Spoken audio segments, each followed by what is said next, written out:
Hello, everyone. On behalf of the Industrial Fabrics Association International, welcome to the webinar, Prototypes, Safety Considerations and Regulations. My name is Magda Ronigan.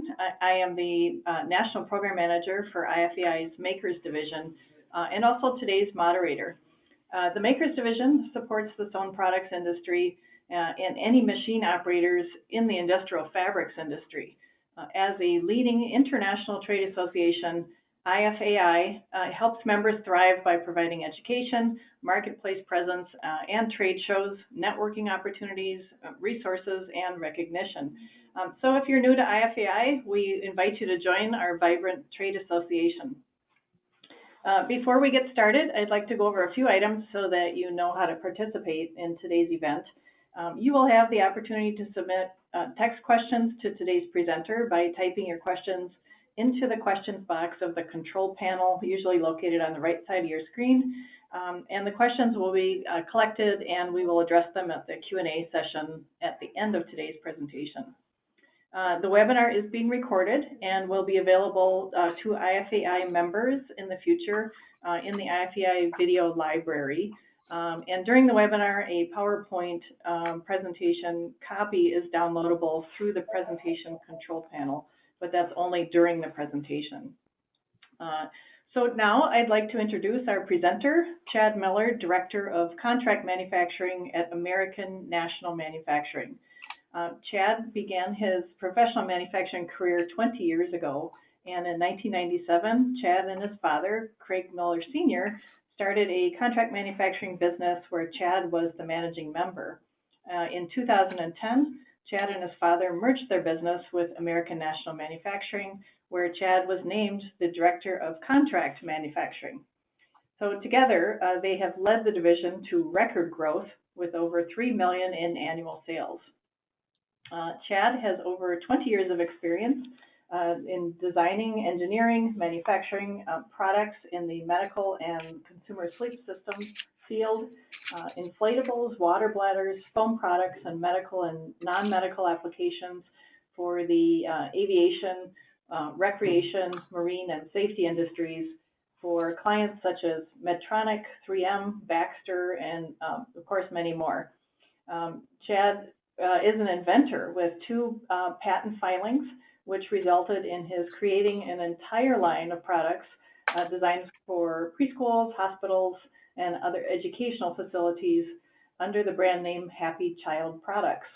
Chad has been the general manager for Happy Child Products since its inception over 6 years ago. Chad is a board member of the Corona Chamber of Commerce and a California State Legislative Action Committee member. And he is certified in OSHA 511 standards for general industry, as well as being a certified instructor for the Red Cross.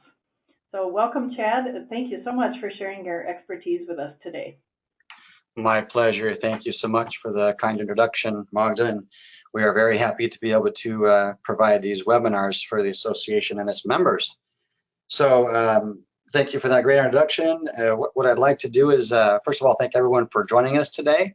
I hope that you guys walk away with hopefully some information that's a takeaway that you can use, for years and years to come, and that it would help to, help your organizations to have tools to make this process of the contract manufacturing and R&D manufacture of your own products a little more safer and help you to realize some tools that will make the process a little easier and limit some safety concerns you may have with design issues. So let's just jump right into a little bit, kind of like Magda was talking about our company. My father founded our company back in 1972, and these are our existing current 3 facilities, totaling about 190,000 square feet of manufacturing and assembly space throughout the U.S. and now currently in Mexico. We have about 200 employees and about 100 sewing machines and probably about 75 RF sealing machines throughout these facilities now. We do have extensive cutting and sewing departments, and you'll see here different industries that Magda already touched on that we do manufacture, design, engineer, and sell products within these industries. And then next, this is kind of a shot of the RF department and an overall shot of some of our welders. And now we'll go ahead and move right into the objectives today. So today our objectives would be to learn the two different types of regulations and what their differences are. We also want to understand the liability that comes with product design and engineering. We're going to learn the three options you have relating to risk, understand the three different regulating jurisdictions within the USA, learn the different types of regulating bodies that there are, know the types of warranties and what they mean, and have resources to help determine a warranty, as well as some of the other items kind of on this objectives list.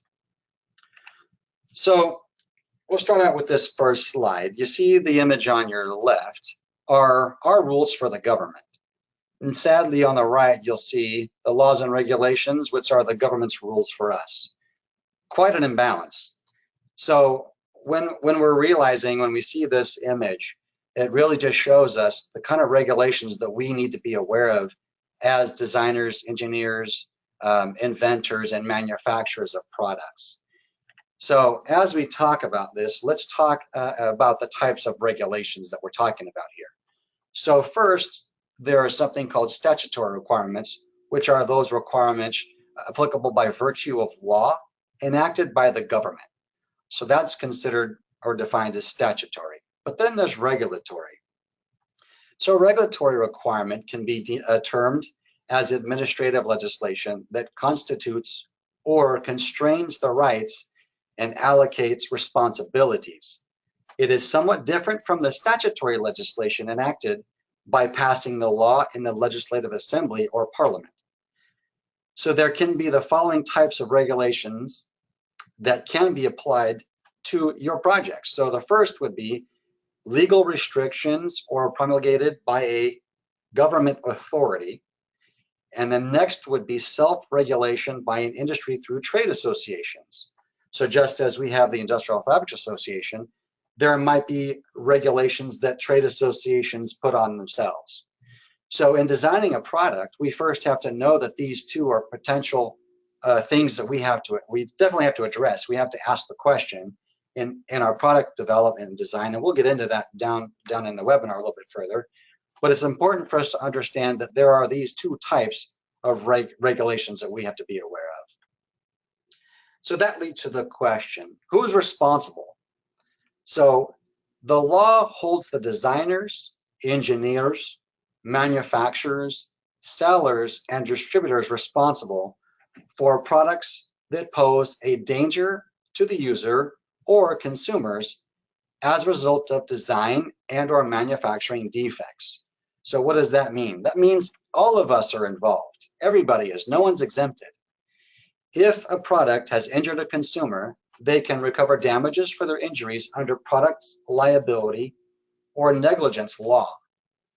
An attorney with experience in handling products liability and negligence cases, they can analyze the facts surrounding the injury and determine whether the product that injured them was defectively designed, defectively manufactured, or potentially both. And we will get a little further into detail of that also. Defect types. There are three types of defects that can happen. One is marketing. So marketing is defined as marketing defects are defects in the manner in which a product is sold. This type of defect can include inadequate warnings and or instructions. So keep that in mind. You have to have proper warnings and instructions on your products. Where do we uncover what those are? You'll see that shortly. The next type of defect is design. So this type of defect is intended and inherent in the design of the product. For example, a chair that's designed with only 3 legs might be considered defectively designed because it tips over too easily. You've seen stools with 1 leg, you've seen chairs with 4 legs or 3 legs or maybe 5 legs.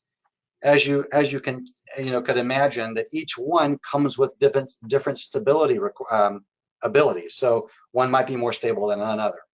So you might have like a tricycle is designed with 3 wheels. You see cars on the road today that have 3 wheels. Yes, they're less stable than 4, but they were designed that way. And then there's motorcycles with 2 wheels. Those have tipping, risks. But if you have a motorcycle certificate or license from your state, you are trained and know that you performed, that design, you can operate the design well. So this design defect is something that your design can affect or impact the liability or risk that you have later on. And lastly would be manufacturing defect. So manufacturing defects are defects that were not intended. For example, a chair like we just talked about might be designed to be stable, but if it's manufactured with one of the legs not bolted on correctly, the chair would be said to have a manufacturing defect. So if it had 4 legs, but one of the 4 legs was either welded or bolted and it wasn't properly manufactured, someone gets injured because of the manufacturing process. That's the third type of defect. So you have marketing, you have design, and you have manufacturing. And our job and all of the folks involved in our project, whether it's a vendor or whether it's a test lab or whether it's an outside process or whether it's a customer, it's really our responsibility to make sure that we are focusing on these 3 different areas and determining who is taking the spear or who the spearhead, or who is the one that's got their skin in the game for each one of these different kinds of things. So now that we're talking about who's in charge of what and what their liability is, we have 3 choices with respect to the liability that comes with those different types of failures. So number 1, we can accept certain liability. I'm a sewer and I'm an RF welder. I accept the liability that if I need to have something made inflatable, I accept the liability that I can seal that product up and it's going to do. I won't take a project on if I think it's designed outside of my capability. So if we manufacture a medical device to treat a medical condition, we have to accept that this liability comes with the nature of my business, and that the product functions correctly and actually treats the condition as it was intended, such as a bed sore. And that's really one of our biggest divisions. We make beds that go into hospitals for people that can't move themselves. So the bed alternates pressure, preventing a bed sore. So I accept the fact that my bed has to treat or prevent a bed sore. I have to prove that it does that. That's my liability, and that's something I accept. Number 2, defer. Some liability we should defer, mainly because we're not qualified or competent in that area. It could be that we simply don't have the expertise to design or manufacture a component, and we defer that to another agency who's willing to accept that. A good example is making the computerized blowers or pumps for our medical mattresses. Well, I make the mattress, and I can guarantee you that my portion of that works. But when you have something that goes with it, in this case, there's an air pump or a blower that blows air into the mattress, my mattress won't function if that blower doesn't properly function. So I'm deferring the liability for the functionality of the pump to somebody else because I'm not a pump person. Our company doesn't make pumps or design them. So that is an example of liability that we defer to somebody else. Lastly is decline. Certain things we simply need to avoid completely and separate ourselves from. It could be relating to the design, the testing, or a process. A good example is if a product needs to be sterilized, I simply don't make non-sterile. I make non-sterile products, so I don't make sterile products. So the burden, if I make a product and they want to eventually sterilize it, I get out of that completely. And I let the customer find a sterilizing company, make sure that they have the right materials. That's on them. That's not on me at all. So I just choose to avoid making products that are sterile. So we have it, hey, we're a non-sterile manufacturer. We don't have clean rooms and we don't certify sterility of a product. So another example in the construction world, because I know some of the members of our association, they'll go out and install fabric structures or bolt things with canopies or awnings. Or maybe it's an automotive curtain that or a trailer for the trucking industry that you'll do. And in the construction world, who's pulling permits? So whoever goes and pulls that permit is ultimately responsible for all the laws and all the regulations that to meet those requirements, and they're responsible personally and professionally. So something to relate it to the world for those of you that might do that in the construction world. So next, we hit on regulating agencies a little bit. So here is kind of an image that I put together for you, showing that on the top there and on the highest in the center is you have federal regulating agencies which span the whole entire country. And then lower to the left there is you have the state, which is specific to, in my case, we're in California.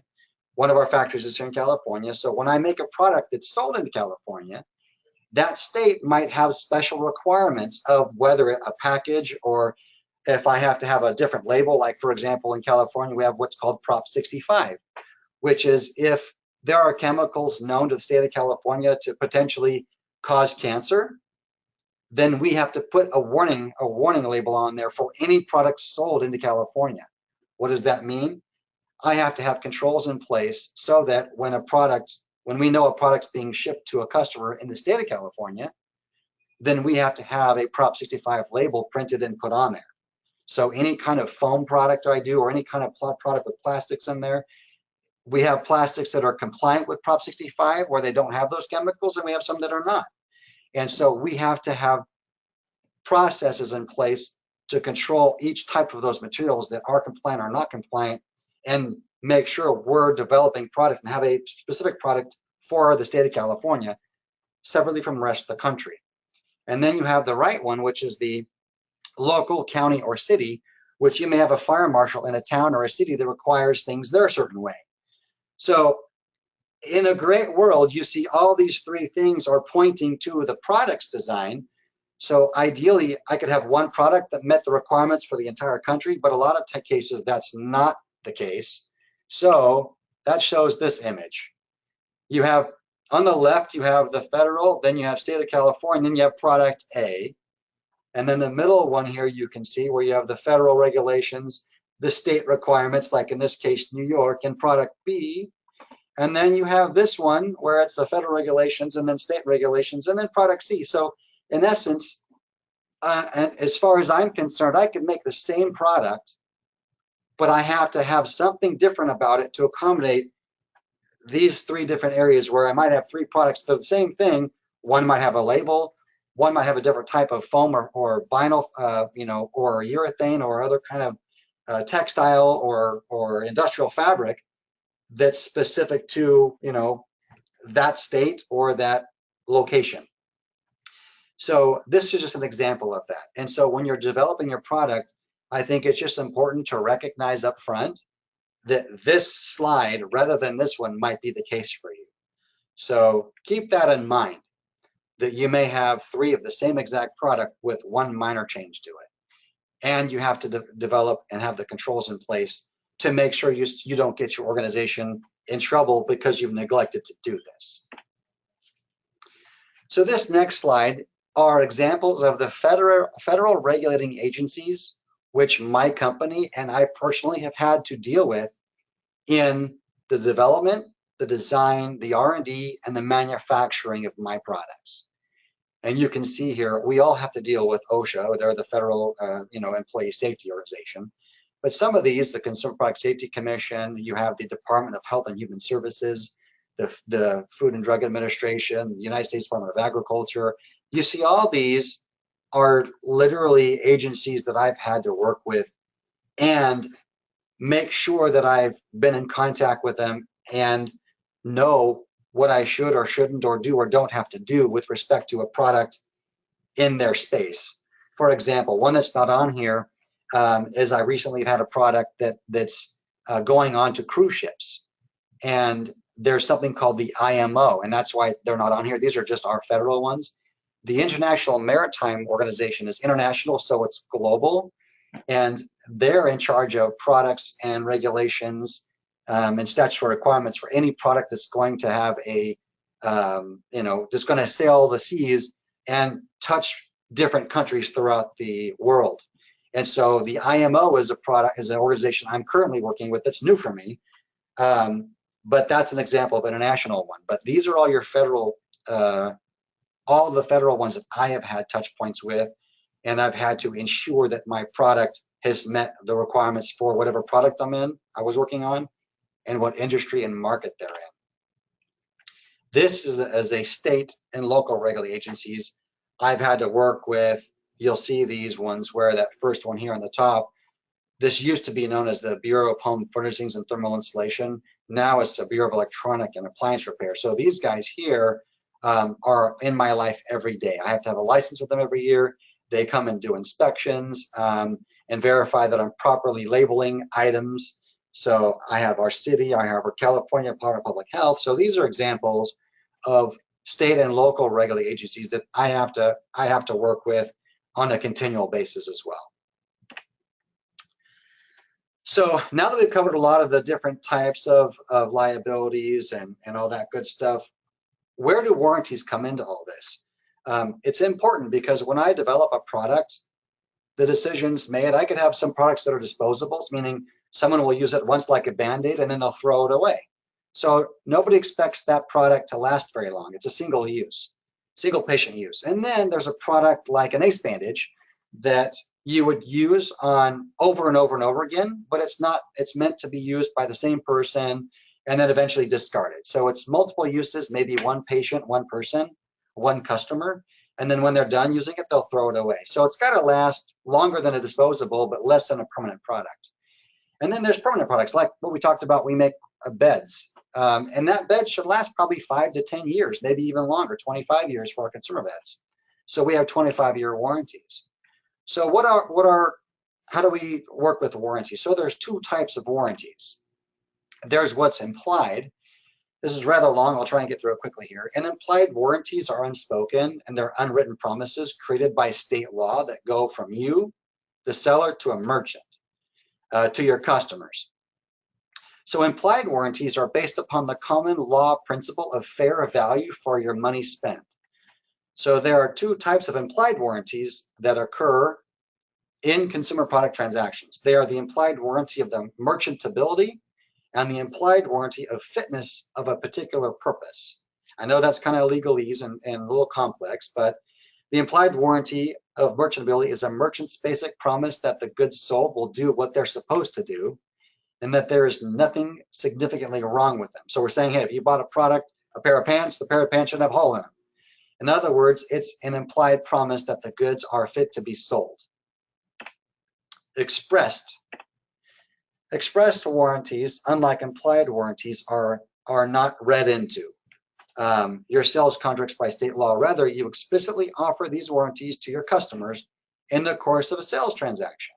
So they're promised statements that you will voluntarily make about your product and about the commitment to remedy the defects and malfunctions that some customers may experience. For example, we are a manufacturer of consumer bedding. People expect beds to last, they say replace it 8 or 7 or 8 years, so the consumer expects that. But we offer a 25-year warranty on our adjustable firmness air mattresses, but it is a limited warranty, which kind of puts a bracket around, okay, we expect wear and tear after 7 years. Things will compress and things will get thinner, but the product still is functional. It might feel different, but that doesn't mean it's bad. It's normal wear and tear. So what we say is, we'll cover certain types of defects, like if it's sewn, if the stitching comes apart, we warranty that after 7 years, and it's prorated, so the value of the warranty value after 7 years begins to be reduced. So you have to really look at your product and how it's constructed, and all the raw materials, expected life of all your raw materials. You don't want to have a warranty that's unreasonable. And you don't want to have, so it shouldn't be too great and it shouldn't be too little. And so that's important to know what warranties you're going to offer, and maybe have different degrees of product development. Like I said, I got products we engineer to be single use, to be multiple uses by the same person, and to be used for the life of the bed. 25 years is a very, very long-term warranty. So how do I handle product warranty? We touched a little bit, but there's something out there called the Magnuson and Moss Warranty Act. This is passed by Congress back in 1975, and it does require manufacturers and sellers of consumer products to provide consumers with detailed information about the warranty coverage. What does it cover? How much is it covered? Is it, we're going to learn more about that here shortly. In addition, it affects both the rights of the consumers and the obligations of the warrantors under written warranties. So that's the Warranty Act. So where can you find out more information about the Warranty Act? You can just go to the Federal Trade Commission's website. It's listed here at www.ftc.gov. And when you get to there, that's a very big, cumbersome website. If you just search for the Business Center section, it can be found in there. And then you can search for that Warranty Act. So hopefully that's helpful for you. So the second thing we have to do is determine if you're offering an implied or expressed warranty. If you don't have an expressed warranty, you might be stuck with, okay, it's implied. Number 3, determine if you've got a full or limited warranty. And that's important to understand those two different types of warranties. Number 4, you need to determine the length and scope of coverage. Am I covering certain things, like I said earlier, an example of, okay, my stitching and my sealing. I didn't make the fabrics that are part of it, but if I stitch that to another fabric, I have to cover the two being seamed together. So you have to make sure that your warranty, the way it's written, is very clear with the scope and depth of that. And then I always recommend number 5 here is you should have your insurance company and or your attorney review your warranty information. Make sure you're not under or over warranting something. And you would really have to have a team to help you probably figure that part out as, hey, what's realistic? I certainly don't want to make, if a customer says, hey, this PVC under normal use. So if I'm using a vinyl product and it's in 80-degree weather, but the minute I take it outside in the sun or in the salt or in a freezing environment where it gets more brittle, it's not going to last as long. There are environmental factors that affect how functional my product will be in that environment. You may want to make sure that you have that in your into consideration when developing your warranty. Hey, product A is meant for not harsh environments, but product B with more robust or thicker or UV stabilized materials, because it's going to be in that environment. You really have to make sure your warranty is written to cover you and or your customer with respect to that. And a lot of times our contract manufacturing customers don't really know what to expect. You have what the market deems is, ooh, if I just bought a $5,000 bed, that this should last me 25 years. That's an expectation that they have. Do you have to warranty for that? Absolutely not. So you have to make sure your warranties, all the proper due diligences are dealt with prior to, going out into the market with a warranty that may or may not be reasonable. So the 2 levels of warranties, I kind of already mentioned this earlier, is a full warranty. So any company offering a full warranty must repair or replace the products during the specified warranty period. So if you say 3 years and it's full, that means anything that happens to it, you're covering it. Federal and some state laws mandate that if a company plans to fix the covered item, they must do so within a reasonable amount of time. So you can't string them out. You can't take 5 months to replace or fix something, repair something. And so it's got to be reasonably convenient for the consumer to get the item to and from the place where it's going to be repaired. So if I bought a TV from Costco, I could just go back to a Costco. That's relatively easy. But if I bought it from one guy who manufactured it in Florida and I'm in California, that's not real convenient. And then you have a limited warranty. As its name implies, a limited warranty is limited to just the specified parts, certain types of defects, or other conditions. And that's what I was explaining that we do. I can't cover the fabric or textiles, but if I've got a 1-year warranty on textiles, I certainly am not going to warranty for 5 years. Now, I might be able to warranty my stitching for 5 years. And if the product is used, like I said, in controlled conditions, then it would last longer. So you got to make sure you're very careful when typing up your warranty information and offering a certain warranty. And the next sentence here, but since it can mean virtually anything, the retailer decides. It's important to fully understand the meaning of limited when buying such a product. Often it covers just the parts and not the labor required to fully fix something. A limited warranty also may include the stipulation that the manufacturer and the consumer split the cost of repairs for a given period of time.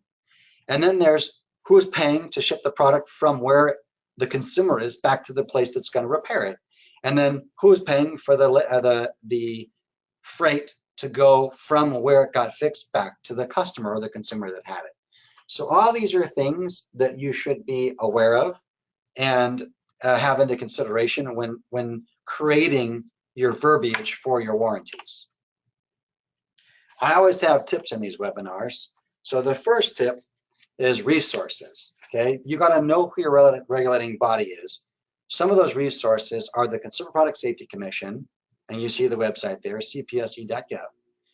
Trade publications or associations, just as like we have the Industrial Fabric Association, they offer a plethora of different workshops and trainings at the expos each year. They have great webinars like this. There are many more. You have publications. There's the IFAI has a bunch of publications for each different division. So if you're not getting those or aware of those, you can go to the website. They'll have those resources for you, or reach out to any one of us after. And the next is low or no cost consulting, such as SCORE. My second tip is conduct thorough project input reviews. And I'm going to give you a tool for that here shortly. Number 3, when you're developing prototypes, make sure you put on their prototype and not for commercial use. Because you don't have, once it leaves your hands, you don't know where that's going to go. You certainly don't want someone trying to put that out there for sale, because you might have something attaching your factory as making it and get liability. Number 4, join an industry association, like I said, just like the IFI. Number 5, register for an association or industry trainings and attain certifications within that. You're doing that now. Number 6, identify your core competency and defer the rest. And that's kind of what I said earlier in the webinar and the training here, is really make sure you're only committing yourself and your company and your team to what makes sense based on your competency levels. And make sure you don't bite off more than you can chew with respect to that. Number 7, lean on your vendors. They can be a great resource for you. And earlier, like I was saying, your vendor should be able to provide you with information on, what are the degrees of materials, lightweight, medium duty, heavy duty, which environment should they be used. So make sure you lean and you put that back on your vendors. Don't sell a Ferrari when all they're offering you is a Volkswagen. And then number 8, join professional groups such as your chambers of commerce or other, maybe in California, we have there's a lot going on in California. There's manufacturing day that we have. There's all kinds of other things that events that we have, trade organizations. We have R&D stuff. We have a lot of great business groups that get together. Part of what I do as well, as my introduction state, is I'm on the legislative committee, because in our state, we are highly regulated. We're probably one of the greatest regulating states in the nation. And so it really behooves us to be part of the legislative committee with our Chamber of Commerce, because what happens in our world, and because we're a contract manufacturer who are in the medical world, that's highly regulated. We make safety products and military things. It's a moving target. They come up with new chemicals that are banned or barred from being used in manufacturing in the state all the time. So it really helps us to prevent liability or reduce liability because we're part. And I always like to say, I would rather be at the table than on the menu. So we really do a good job and try very hard to stay in tune to not just what I'm dealing with now, but what's being currently proposed in our state legislature for what I have to deal with, and maybe products for a year from now. And then number 9, hire someone with expertise. That's always, make sure you have, I always have the thing, I hire people smarter than me for a reason. 10, always assume your customer knows nothing about regulations, because in my experience, that is a lot of times the case. They have no clue. They know what they want made, and they want me to make it for them, and they want it tomorrow. But they don't realize that that product's going to be used and abused by somebody, and I want to prevent myself from being in court. Number 11, require clients to have product liability insurance and request that you be added as additional insured, especially when you had very little to do with its design. You didn't choose its size, its shape, the attachment method, which hardware they used, what textiles they used. I get customers that say, use this and do it this way. You should be covered because it was their skin in the game, their input, not yours. And number 12, request hold harmless agreements when applicable. If someone says this thing has to lift this weight, and they're telling you that, yes, this webbing with this stitch, with this thread is what makes that work, and you didn't do any of that, make sure that they're saying, hey, look, I want to hold harmless agreement. And that way you're exempted from that. Now, it doesn't mean you won't have to have an attorney and get involved somehow if something were to happen, but at least you've had something in place in advance and you're putting out there in writing and both parties agree, hey, look, I am held harmless with respect to this. This was a life-saving product. Someone died on this. You weren't the one certifying that, they were. So I always recommend that. Hold harmless agreements are actual critical. So we talked about putting it on the customers, their skin in the game. This is how we accomplish that. I've used this in previous webinars. Some of the things I want to point out is this first red arrow you'll see. I put in here on my project input from my client. I want to know what their quality objectives and requirements are. I have to start with that. What are they? How does this product have to work? How does it apply? What attributes does it have, or what forms does it have to be in? How does it supposed to function? I want to know that, and they have to provide that to me. The next is design inputs. My customer may have designed everything or nothing, or a certain percentage of something. This is where we document where the design inputs came from. So I'm able to defend myself saying, hey, the design came from here, or the material specs came from here. This is where it came from. It's packaging specs. It came from here. Then quality control, the performance requirements. That's got to come from somewhere. I may be able to help with that. I may not want to help with that. My customer may have all that figured out, or they may have none of it figured out, but you can't ignore that somewhere down the line, we have to determine where the performance requirements came from. Does it lift something? Does it hold something? Does it hold water? Does it keep water out and air in? Does it deal with this much pressure? Someone has to determine what those, where we draw the lines with what that does. The next is code compliances, and you learned about that already today. Here is where we're learning about statutory or regulatory, whether it's fire or a safety requirement. This is where we document, yes, it meets it or needs it, no, it doesn't. And if so, what is it? Is it a state? Is it a federal? So this is where we reach this first time to the customer to put them on notice that, hey, their product, if it's made to go on an ambulance, well, guess what? It's a medical device. And it's going to be in a vehicle on the road. So there might be Department of Transportation requirements. There might be specific, that ambulance company might have certain requirements. So that's important to have documented somewhere. The next here is test methods. Okay, if we're going to make a product to meet certain requirements, how are we going to ensure that that happens? Which test methods are we going to use? So we put this here. This is where I find out what my customer knows and what they don't know. And then we have to bridge that gap.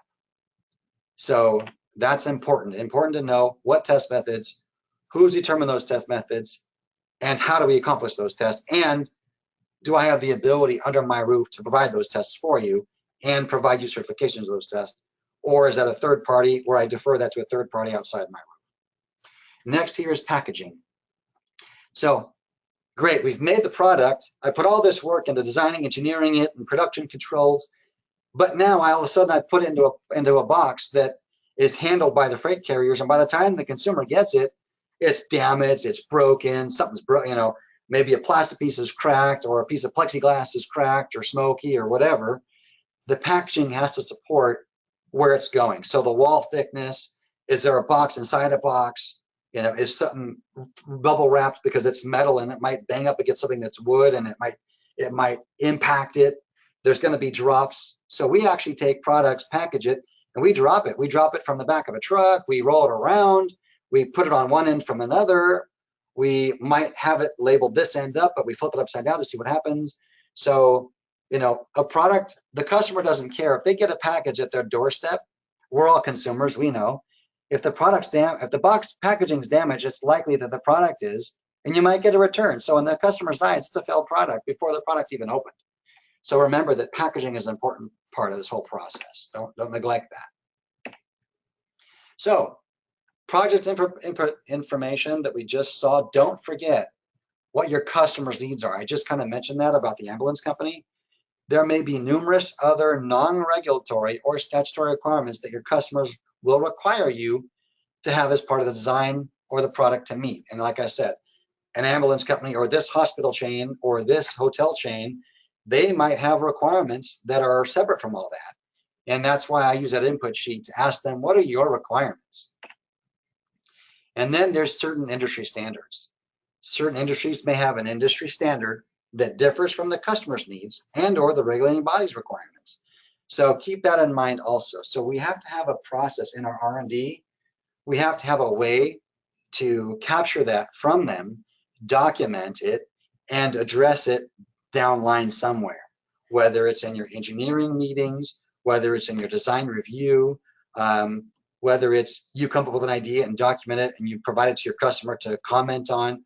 But ultimately, make sure that you are ensuring that your customer or the designer, whoever it is, the engineer's name that's on there, someone's name has to be signed on a document saying, I have verified that this meets the requirements of the product. Whether the sole decision maker of that is your own company, maybe it's your own product and your own engineers, or maybe it's someone that hired you, or maybe it's a trucking company came to you and said, hey, I need to make this for my trucks or my trailers.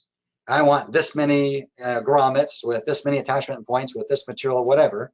That the decisions that are being made, someone's name has to be associated with them. And then we always have to defend, why did you choose that material? Why did you choose 25 grams instead of 10 or whatever it is? So we have to determine that and make sure it's documented somewhere that someone put their name to it. They're what I call skin in the game, because ultimately the liability falls back on who that person is.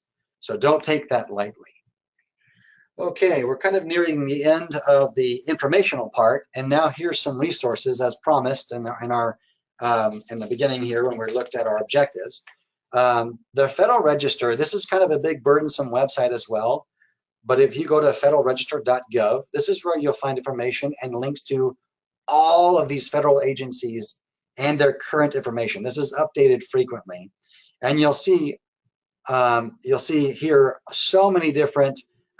There's environmental stuff, there's science technology, there's business industry, there's health and public welfare. There's just so much on there. And there's literally, you can see kind of here, it says 770,000 documents. You can use this search field, and this will help you kind of drill down into your industry and your product. So this is a tool that although it's quite cumbersome, they do make it some tools in there to help you find what you're looking for. Another resource for you, if you're making a product that a consumer will ultimately use, which is probably the majority of us, the cpsc.gov, I mentioned it earlier. And here you'll find information and links to products that are considered consumer products. So you can easily answer the question, hey, is this going to be a consumer product? And then number 2, resources for manufacturer and businesses, which is what we all are. And number 3, a regulatory robot, which is really cool, to determine which products require certain safety rules to be followed in their design, manufacturing, and or labeling. You'll see here, this is actually a clip of their actual website. They do have it and offer it in different languages. And here on the left, you'll see the latest recalls. These are all great to look at as to far of how other big manufacturers went wrong. And you'll even see here as Scotch thermal laminators by 3M, even some of the biggest companies in the world, they have great minds involved, but still sometimes something happens and they're part of this recall. And then here's the latest news. And so these are always great. In this case, there's one in my industry. This is an infant product. So this might be used in the All Baby and Child shows, but we do sell to preschools who have infants. So ultimately this could affect us. So these are all just really great resources at the CPSC. And one thing on the robot's fantastic because it basically is interactive and you answer questions and it helps determine what regulatory and safety products you might be required to adhere to. So something that really great that they have on their website. That's new recently, 2018, but check that out. That's awesome. All right, a fun little cartoon here. You can see here, this is what the top left corner here. This is what the customer described. This is what got budgeted. And then you have what the engineer designed. The next row here This is how manufacturing installed it. And then what marketing advertised. You see that nice lounger and hanging from a tree. And of course you have this, what got documented, it's totally blank. And then what the customer actually or finally received, you'll see this is what they actually received. And then here's what the customer was billed for, a nice little roller coaster in their backyard. And then what they actually wanted. Here's what they actually wanted on the bottom. So although it's kind of a fun little cartoon, I like to show this kind of example is don't get caught with this, you know, and try and avoid all these. Try and have your process deliver this with as quick as a process as you can muster up. That's a little fun cartoon that I think we can all understand and relate to. Okay, so as we are well, only 15 minutes left here. So those are actually air bladders you see under an actual 7,000-pound Humvee, military Humvee. And as you can see, we have parked that Humvee on the air bladders that we use for our adjustable firmness air mattresses. And so my little thing here is quality is critical, demonstrated. And all the processes that we kind of talked about, everything from the warranty and the input sheet and the specs and the test methods, those are all pillars to delivering a quality product that keeps you from having to defend yourself in court or from getting in jail because you violated safety requirements or rules that you were unaware of from the Consumer Product Safety Commission or some other regulating body. So that this is just an example of all the steps, all the due diligence we have to provide, the pillars we need so that we can demonstrate our quality and make sure that we are delivering A, what the customer wanted, B, what we designed, and C, what the consumer or the customer or the person using the product ultimately expects from us. So with that, I know that was a lot of information. I hope I wasn't going too quick for anyone, but I would like to open up for any questions you may have. Thank you, Chad. You can see from the depth of the information that Chad's provided how important this is to every business. And we really appreciate your sharing your wealth of information. You've been doing this for many years, and it's very complicated work. While we're waiting to see if anyone has questions, I wondered if you would talk about a little bit more about the a shared warranty, or how does that work? You were mentioned not for commercial use. You have a product where you're utilizing somebody else's machine mechanism for blowing up air mattresses. How do you handle the warranty situation with that? Do you ever create a shared warranty, or do you are you required to only create one by yourself from your company? We do what it's the term you used was shared warranty. When I've got a product where multiple components are part of the product, my example earlier was I do make the mattress. I don't make the blower. So a couple of ways the finished product would be, although I just make the mattress part, sure, I cover my warranty on the mattress and all the components I did. And yes, the warranty that I offer covers the workmanship of my sewing and sealing of the medical mattress or consumer mattress. But on the pump side, when we talk about the medical mattress blowers that I don't make here, the person I sell them to might buy their own blowers from somebody else and just buy my mattresses. So we might have scenario A where I'm providing just the soft good. We call the mattress the soft good, and we call the actual hospital bed frame and the blower for the beds, we call that a hard good. So yes, there are some deals where I'm just warranting the soft good, and then my customer would buy their hard goods somewhere else. And so to the consumer, it is a shared warranty because you had two different entities supplying a warranty for either component. But as far as the hospital is concerned, or the skilled nursing facility where the end user would be, yes, there is some crossover warranty. So I have to ensure that I make it clear what I'm warranting, but I can't have someone coming back to me and say, hey, I bought a medical mattress that had a mattress and a blower. My portion of that is the mattress part. However, I do have clients that it's a shared product and it's part A and part B come to my facility. So say that I do have a shared warranty where I'm supposed to put blower A and it's a rotational blower instead of a low air loss product, yes, I am warranting the fact that I put the right product in the right box and sent it to the right location and the right customer. So yes, there are occasions like that where I do have shared responsibility and I have to pay if I put the wrong blower in the box that goes to a customer, even though it's not my blower, I was responsible to put the right one in the right box, and I do share a warranty like that, and that's on me. Mhm. That's great. You've also, well, anybody in the audience that has questions, feel free to type them into the questions text box. Chad, I wonder if you could advance the slide to the end for the contact information in case people would like to see that while we're talking. You mentioned some really great resources for figuring out codes and regulations and liability.